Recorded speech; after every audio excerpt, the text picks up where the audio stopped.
live during the Middle Ages. I wouldn't want to live in the Middle Ages. Hast thou been curious about medieval life? Wouldst thou travel back in time if thou couldst? Doth thou regard thou wouldst enjoy it? How long wouldst thou last? This is what if, and hither's what would befall you if thou lived during the Middle Ages. Hear ye, hear ye! The Middle Ages sucked. After 200 years of peace and prosperity under Pax Romana, the Roman Empire fell into crisis and decline. Thus began the Middle Ages, more commonly known as the Dark Ages, beginning towards the end of the 5th century and lasting until the start of the Renaissance in the 14th century.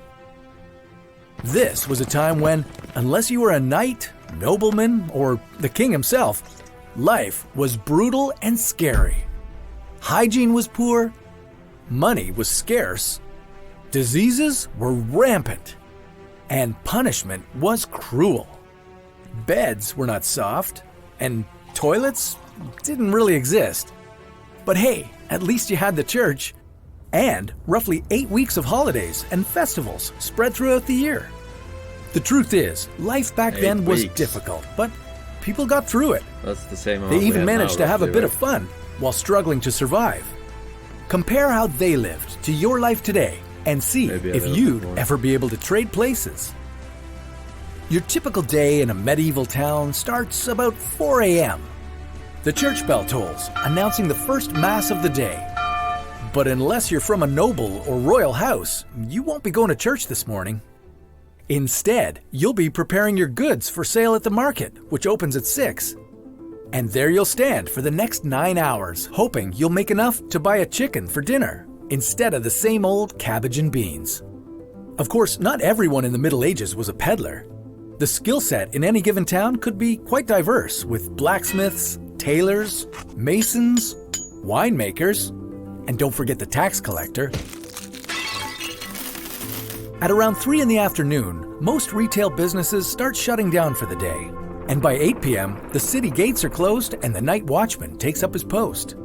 Dinner at your house might not be very special, but up at the castle, the king is having a feast. All you can eat, all you can drink, and not a single dull moment. The fun doesn't stop with dinner. When the plates are cleared, the town's elite take to the dance floor. Even the knights.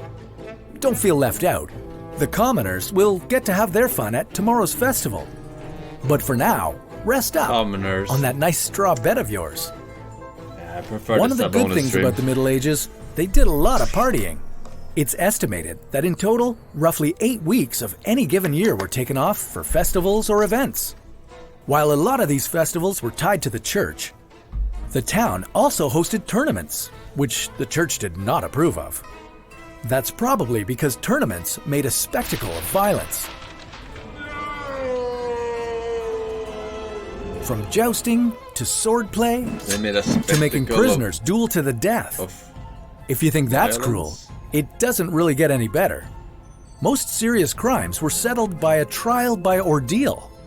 For example, if you were accused of a crime, you might be subjected to a trial by water. Bound hand and foot, you'd be tossed into a body of water. If you sank, you'd be found innocent, because if you floated, it meant that you must have renounced baptism when entering the devil's service, and were therefore prevented from entering the water. While the physics of buoyancy wasn't exactly their strong suit, science did exist in the Middle Ages. For example, even in medieval times, the well-educated were well aware that the world was round. This period also saw the inventions of many items we still use today, such as the mechanical clock and the printing press. Too bad they didn't invent the toothbrush. In fact, if you were wealthy, it was fashionable to have rotting teeth, since it showed that you could afford sugar. Obesity was also a sign of prosperity, since it showed that you could afford meat and other luxury foods. But if the nobles lived well, the peasants were in the best health.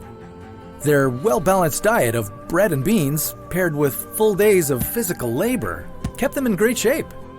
And as for their teeth, well, They didn't have toothpaste back then, so the common practice was to wash your mouth out with wine or vinegar after a meal. Not very hygienic, but that's not what the Middle Ages were about.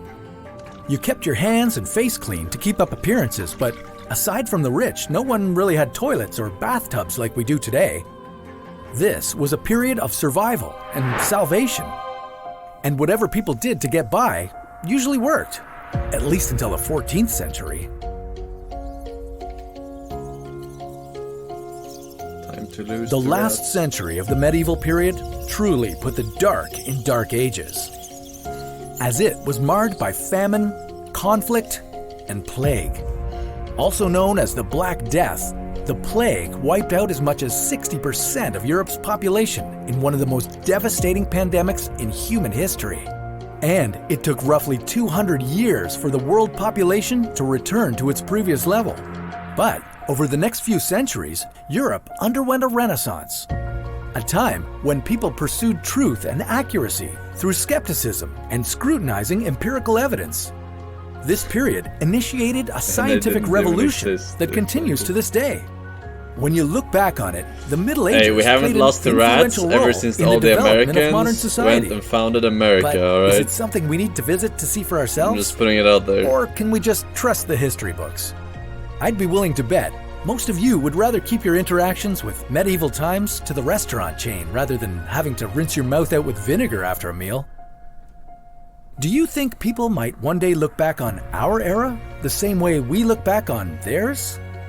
Well, that's a story for another What If. It would be very fun to watch that video. Fortunately, we will never be able to. Cribble